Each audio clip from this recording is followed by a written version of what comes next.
So you're starting to get in front of more real estate clients. How do you close them?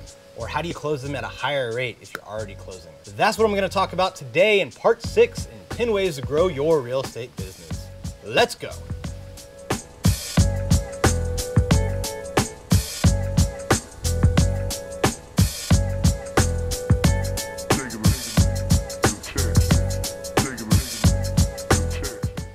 All right, so in previous episodes, I talked about marketing and prospecting and things to do to find more deals, right? Get in front of more buyers, get in front of more sellers.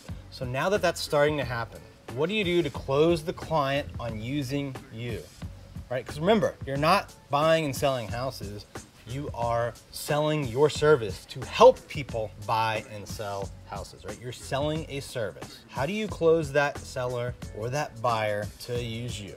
Well, it all starts with asking good questions. This has to be something that is upfront. When you meet a new seller or new potential buyer, you need to establish timing and motivation. You need to ask them why they want to sell, why they want to buy, and if the perfect deal came along or the perfect offer came along, when they would want to close. Everything you do needs to tie back to timing and motivation.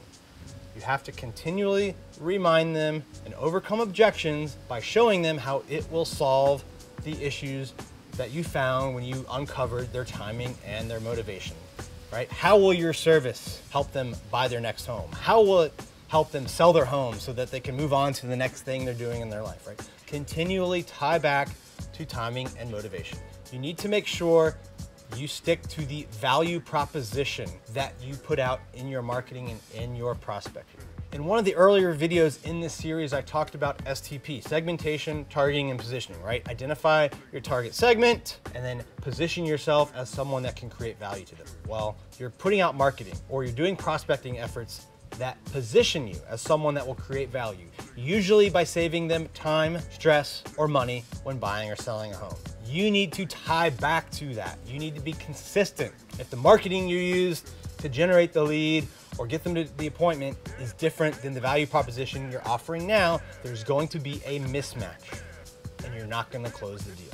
So you need to be consistent all the way through with your value proposition. Throughout your presentation and your meeting with your potential buyers and sellers, you need to also continually build yourself as the friendly expert. So why do I say friendly expert? Well, first and foremost, you need to establish yourself as an expert, as someone who can deliver massive amounts of value, someone who knows the market, someone who knows how to get deals done.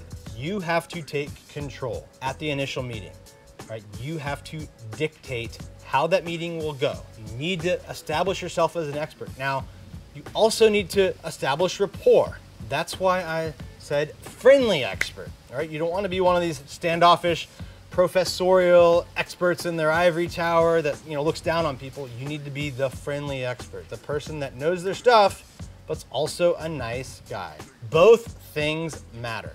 You need to not be afraid of objections. You need to not be afraid of hearing no. People that are afraid of objections and people that are afraid of hearing no don't ask enough closing questions. When you ask closing type questions, you're either going to close the deal or you're going to get an objection. An objection's not a bad thing. It's just something you have to overcome, something you have to work through.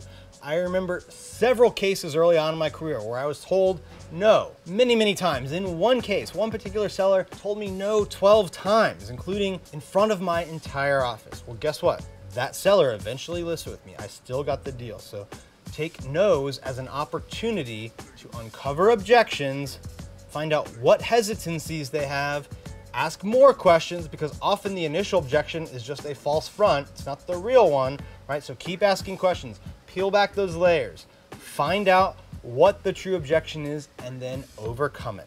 So in summary, if you want to close more clients once you get that initial meeting, you need to establish timing and motivation. You need to make sure your value proposition is consistent. You need to ask questions. You need to establish yourself as the friendly expert, and you need to close and not be afraid to hear no and overcome it. Make sure you hit the subscribe button so you don't miss what's coming next in this 10-part series on how to increase your real estate agent business.